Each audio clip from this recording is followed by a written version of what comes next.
Hi ಎಲ್ಲರಿಗೂ. ನೋಡಿ ಬಾಳೆಕಾಯಿ ತಂದಿದ್ದೀನಿ. ಇದು ನಮ್ಮ ಮನೆಯಲ್ಲೇ ಆಗಿದ್ದು.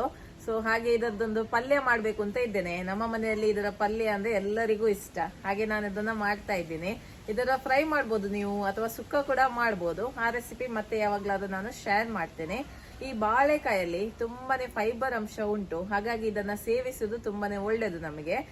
ಬನ್ನಿ ಹಾಗಾದ್ರೆ ಇದರದ್ದು ಪಲ್ಯ ಹೇಗೆ ಮಾಡೋದು ಅಂತ ನೋಡುವ. ಅದಕ್ಕಿಂತ ಮುಂಚೆ ನನ್ನ ರೆಸಿಪೀಸ್ ಎಲ್ಲ ನಿಮ್ಗೆ ಇಷ್ಟ ಆಗ್ತಾ ಇದೆ, ವಿಡಿಯೋಗೊಂದು ಲೈಕ್ ಕೊಡಿ. ಹಾಗೆ ವಿಡಿಯೋವನ್ನ ಫ್ರೆಂಡ್ಸ್ ಜೊತೆ, ಫ್ಯಾಮಿಲಿ ಜೊತೆ ಎಲ್ಲ ಶೇರ್ ಮಾಡಿ. ಓಕೆ, ಫಸ್ಟಿಗೆ ಬಾಳೆಕಾಯನ್ನ ಕಟ್ ಮಾಡುವ. ಎಷ್ಟು ಬೇಕು ನೋಡಿ ಅಷ್ಟು ಕಟ್ ಮಾಡಿದ್ರೆ ಆಯ್ತು. ನಾನು ಇವತ್ತು 4 ಬಾಳೆಕಾಯನ್ನ ತೆಗಿತಾ ಇದ್ದೀನಿ.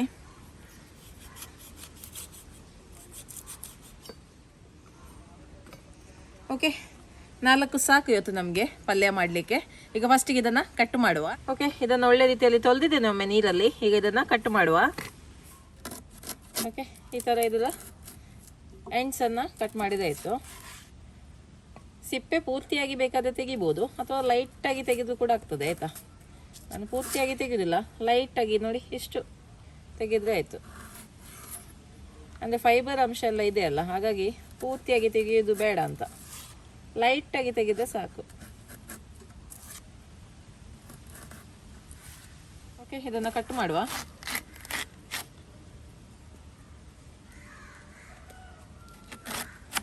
ಇದನ್ನ ಕಟ್ ಮಾಡಿ ನೀರಿಗೆ ಹಾಕಬೇಕು, ಇಲ್ಲಾಂದ್ರೆ ಇದು ಕಪ್ಪಾಗ್ತದೆ. ನಾನು ಇದನ್ನ ಮೀಡಿಯಂ ಪೀಸ್ ಆಗಿ ಕಟ್ ಮಾಡ್ತೇನೆ. ಕೆಲವರು ತುಂಬಾ ಸಪುರ ಮಾಡ್ತಾರೆ, ನಾನು ಮಾತ್ರ ಮೀಡಿಯಂ ಸೈಜಲ್ಲಿ ಇಡ್ತಾ ಇದ್ದೇನೆ.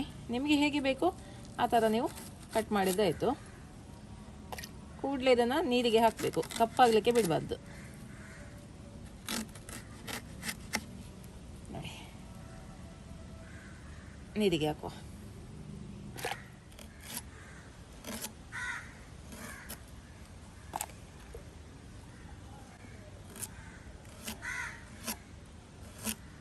ಬಾಳೆಕಾಯಿ ಪಲ್ಯ ಮಾಡಲಿಕ್ಕೆ ಈಗ 1 ಟೇಬಲ್ ಚಮಚದಷ್ಟು ತೆಂಗಿನೆಣ್ಣೆ ಹಾಕ್ತಾ ಇದ್ದೀನಿ. 1 ಚಮಚದಷ್ಟು ಸಾಸಿವೆ ಹಾಕ್ತಾ ಇದ್ದೀನಿ. ಸಾಸಿವೆ ಹೊಡಿತಾ ಉಂಟು. 1 ಚಮಚದಷ್ಟು ಉದ್ದಿನ ಬೇಳೆನ ಹಾಕ್ತಾ ಇದ್ದೀನಿ. ಸ್ವಲ್ಪ ಕರಿಬೇವಿನ ಸೊಪ್ಪು, 6 ರಿಂದ 7 ಬೆಳ್ಳುಳ್ಳಿ ಜಜ್ಜಿದ್ದೀನಿ.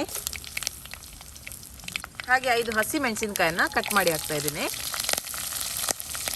ನಿಮಗೆ ಹಸಿ ಮೆಣಸಿನಕಾಯಿ ಹಾಕ್ಲಿಕ್ಕೆ ಇಷ್ಟ ಇಲ್ಲ ಅಂದರೆ ಬ್ಯಾಡಿಗೆ ಮೆಣಸನ್ನು ಕೂಡ ಹಾಕ್ಕೊಳ್ಬೋದು. ಅದೇ ನನಗೆ ಇದು ಸ್ವಲ್ಪ ಸ್ಪೈಸಿ ಮಾಡಲಿಕ್ಕೆ ಇಷ್ಟ, ಹಾಗಾಗಿ ನಾನು 5 ಹಸಿ ಮೆಣಸಿನಕಾಯನ್ನ ಹಾಕಿದ್ದೀನಿ. 1 ನಿಮಿಷ ಇದನ್ನು ಹೀಗೆ ಫ್ರೈ ಮಾಡುವ. 1 ಈರುಳ್ಳಿನ ಹಾಕ್ತಾ ಇದ್ದೀನಿ. ಈರುಳ್ಳಿ ಸಾಫ್ಟ್ ಆಗಲಿ. ಈಗ ಬಾಳೆಕಾಯನ್ನು ಹಾಕುವ.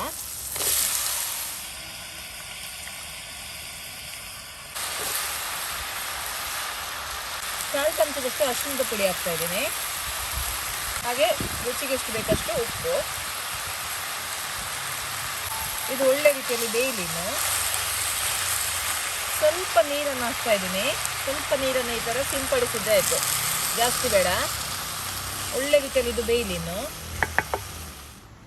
ಕೆಲವರು ಇದಕ್ಕೆ ಬೆಲ್ಲವನ್ನು ಹಾಕ್ತಾರೆ, ನೀವು ಬೇಕಿದ್ರೆ ಅದನ್ನು ಹಾಕ್ಬೋದು. ಆದರೆ ನಮ್ಮ ಮನೆಯಲ್ಲಿ ಜಾಸ್ತಿಯಾಗಿ ಸ್ಪೈಸಿ ಇಷ್ಟಪಡ್ತಾರೆ, ಹಾಗಾಗಿ ನಾನು ಬೆಲ್ಲವನ್ನು ಹಾಕ್ತಾ ಇಲ್ಲ.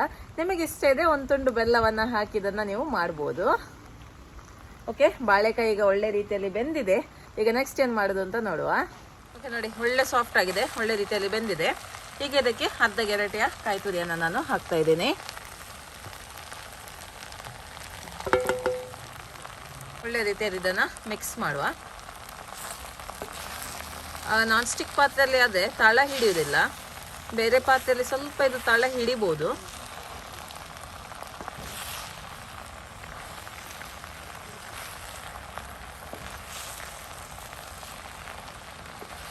ನೋಡಿ, ಬಾಳೆಕಾಯಿ ಪಲ್ಯ ರೆಡಿ ಆಗಿದೆ. ಇನ್ನಿದನ್ನು ಸರ್ವ್ ಮಾಡುವ.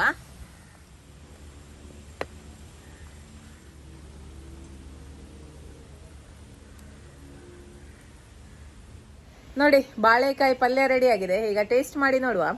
ಇದನ್ನ ನೀವು ರೈಸ್ ಜೊತೆ ತಿನ್ಬೋದು, ಅಥವಾ ದೋಸೆ ಜೊತೆ ತಿನ್ಬೋದು, ಅಥವಾ ಏನು ಇಲ್ಲ ಅಂದ್ರೆ ಹೀಗೇನೆ ನೀವು ಒಂದು ಪ್ಲೇಟ್ ಅಲ್ಲಿ ತಕೊಂಡು ತಿನ್ಬೋದು, ಒಳ್ಳೇದಾಗ್ತದೆ.